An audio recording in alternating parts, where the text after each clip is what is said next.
Oke, dengan Pak siapa? Febri Agung.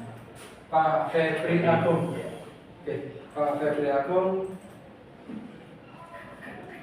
saya terima kasih sudah diberikan waktu untuk training defensive driving ya di waktu hari ini ya. Ya. Dan nanti pasti itu bukan defensive driving aja, pasti akan saya kasih materi-materi yang lain, terutama pada batas kecepatan ya, ada terkait masalah insiden dan dendanya juga, terus ada water hammer juga ya.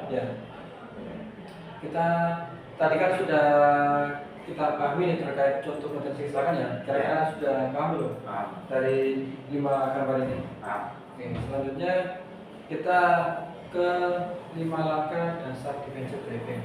Nah, untuk defensive driving ini artinya itu perilaku pengemudi yang berkendara dengan aman, nyaman, yang mengedepankan keselamatan, baik keselamatan pribadi atau keselamatan pengendara lainnya. Nah, itu Pak. Pak tahu ya artinya ya. Nah, caranya bagaimana? Di sini saya jelaskan ada 5 cara. Pertama, cara yang pertama itu pahami dinamika kendaraan. Artinya apa?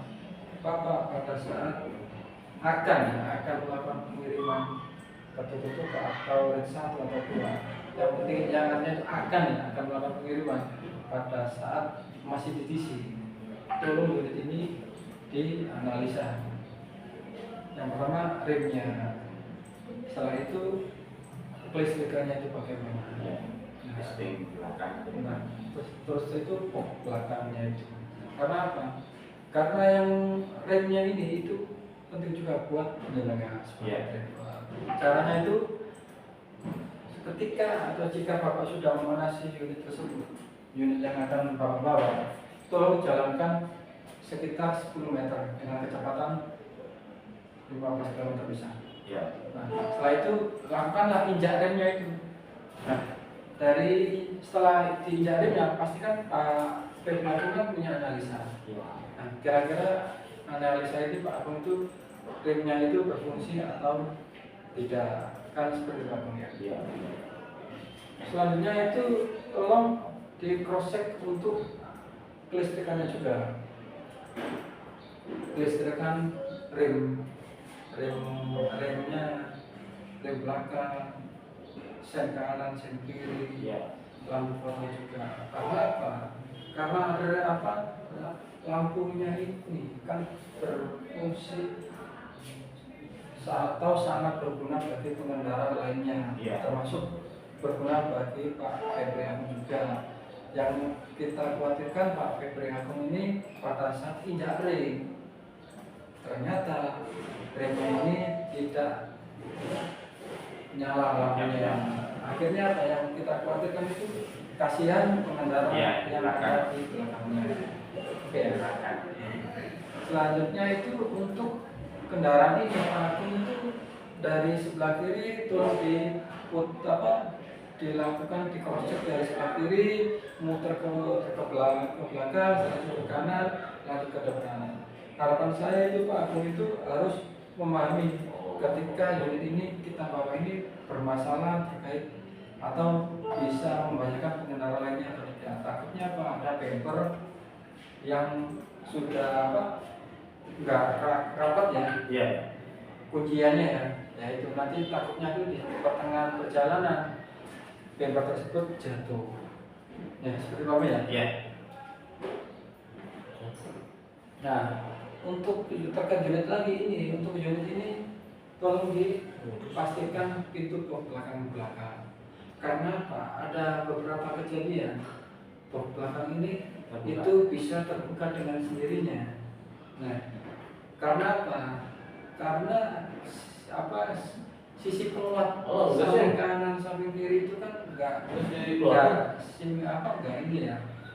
Enggak kuat ya, akhirnya terkena jalanan yang datar, karena terkena goncangan sehingga bisa terbuka dengan sendirinya. Dikarenakan pengaitnya ini itu enggak bagus, sudah enggak layak.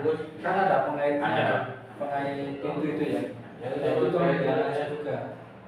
Ya, kita kan takutnya pada saat di pertengahan perjalanan Pak Febri Agung ini pintunya terbuka dengan sendirinya. Kalau jika terbuka dengan sendirinya, takutnya bisa membahayakan pengendara lain. Pintunya bisa mengenai pengendara lain. Terus ada lagi barangnya bisa jatuh dari mobil itu hilang. Ya seperti Pak ya, Pak Ya, Pak. Febri. Oke. Selanjutnya terkait jaga jarak aman. Nah, untuk jaga jarak aman ini hukumnya wajib.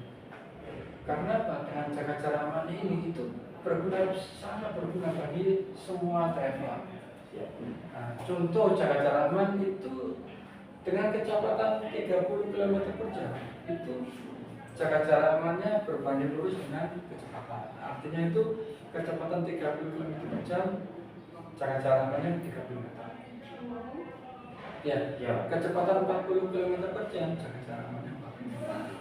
Nah, terkait jaga jarak aman itu ada yang namanya zona melihat, zona analisa, dan zona reaksi. Nah, seperti Pak Agung. Artinya apa? Dengan jaga jarak aman tersebut, Pak Agung pastikan jangan sampai melihat zona reaksi terlebih dahulu. Pastikan lihat zona melihatnya. Ya.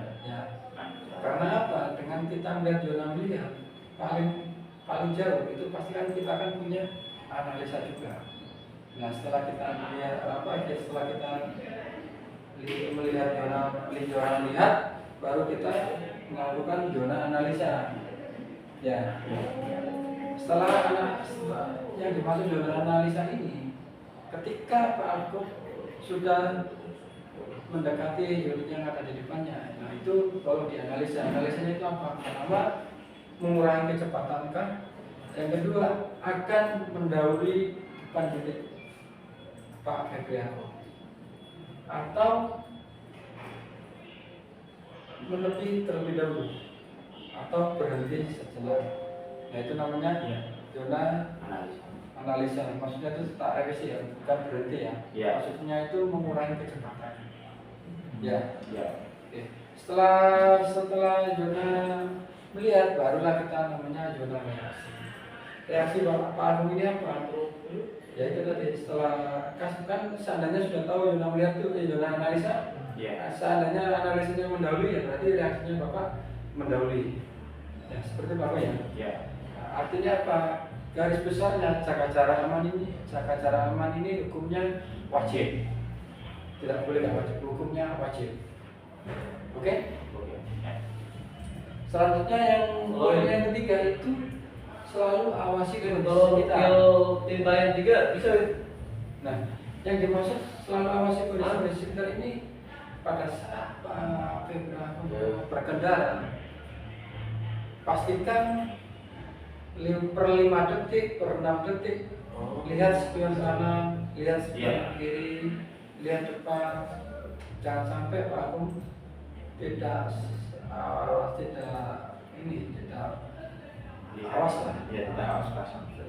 waspada ya. Apalagi mengantuk. Jangan sekali-sekali berkendara pada saat mengantuk.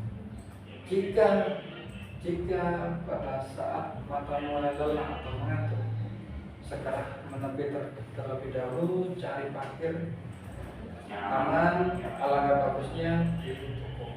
Apabila di toko nggak ada tempat keramaian, contoh koramil, polsek, dan pasar juga bisa. Nah, pada saat sudah parkir di tempat tujuan pelaku, tolong info dispenser juga. Jangan sampai nggak info. Ya. Oke. Yang dimaksud lagi terkait awasi kondisi sekitar itu mulai dari perempatan, pertigaan, persimpangan. Ya, itu selalu awasi ya. Waspada, selalu waspada.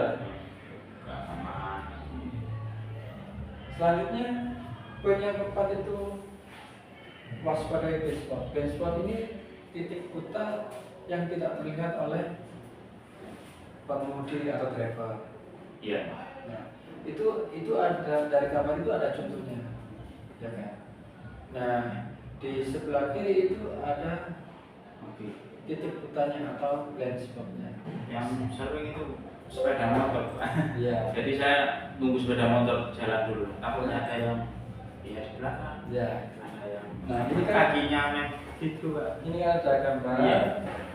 truk ya, di belakang truknya ada mobil minibus, sebelah kanan minibus, kiri ada minibus. Nah, dari gambar inilah, ini namanya blind spot.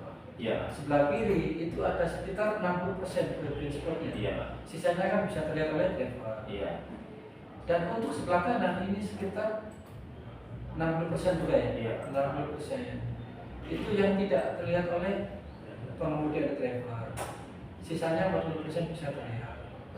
Dan untuk yang di belakang unit kita, unit Sama sekali tidak terlihat. itu 100% nggak bisa terlihat oleh driver atau pengemudi. Dan untuk di depan itu sekitar 20% yang tidak terlihat. Tepatnya itu di bawah depan KP. Ya itu nggak terlihat. Dari inilah yang dimaksud dashboard.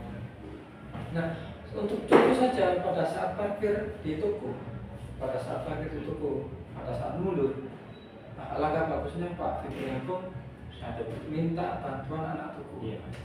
Parkir di situ seadanya dulu, turun, Iya. minta info ke tim toko, minta bantu kawal anak toko untuk proses parkirnya. Takutnya ini ada beberapa case atau kejadian. Iya. Itu Biasanya ada pelanggan yang datang tiba-tiba pada saat parkir mundur di belakang ada motor, ada mobil, ada sepeda ini kayu, ada, dan juga ada case itu mainan anak-anak itu terdorong oleh unit kita. Nah, mainan anak-anak itulah sehingga setelah terdorong itu dia mendorong kaca. Nah, kacanya sehingga pecah. Iya. Nah, itu Pak. Oke. Iya. Selanjutnya yang terkait hindari distraksi dan pahamakan. Nah, untuk distraksi ini adalah gangguan ya, Pak. Iya.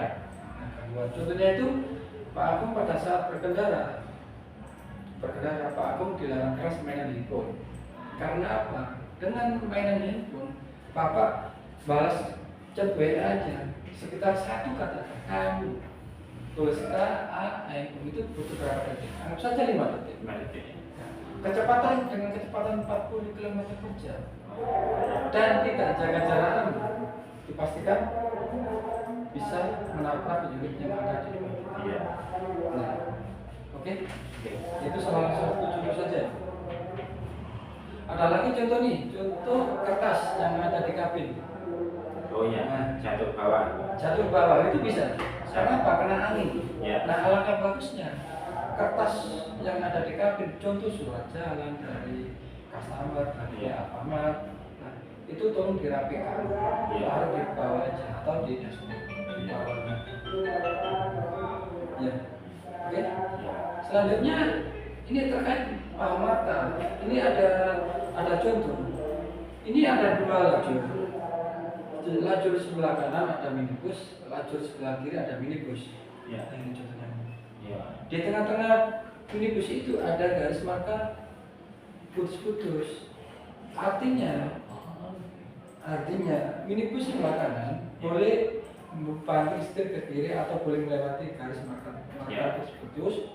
Sedangkan untuk minibus sebelah kiri boleh banting setir ke kanan dan atau boleh melewati garis marka putus-putus. Oke. Selanjutnya yang gambar yang kedua, ini ada 2 minibus. Iya. Di antara 2 minibus itu ada 2 marka. Yang pertama marka lurus, yang kedua marka putus-putus. Artinya apa? Minibus sebelah kanan itu boleh banting setir ke kiri atau boleh melewati garis marka putus-putus. Tetapi untuk minibus sebelah kiri itu tidak boleh melewati garis marka lurus atau tidak boleh banting setir ke kanan. Oke. Selanjutnya ada gambar yang nomor 3. Di sini ada 2 minibus ya, kanan kiri. Di antara 2 minibus ini ada garis marka lurus. Artinya kedua minibus itu tidak boleh kiri atau ke ke kiri, tidak boleh banting setir ke kiri atau banting setir ke kanan, atau tidak boleh melewati garis marka lurus tersebut. Oke. Oke, dari ini ada pertanyaan? ya. Ada. Oke. Selanjutnya terkait tips saat menyalip kendaraan. Nah, maksud saya ini tolong dibaca dulu. Setelah dibaca nanti saya jelaskan. Tips saat menyalip kendaraan.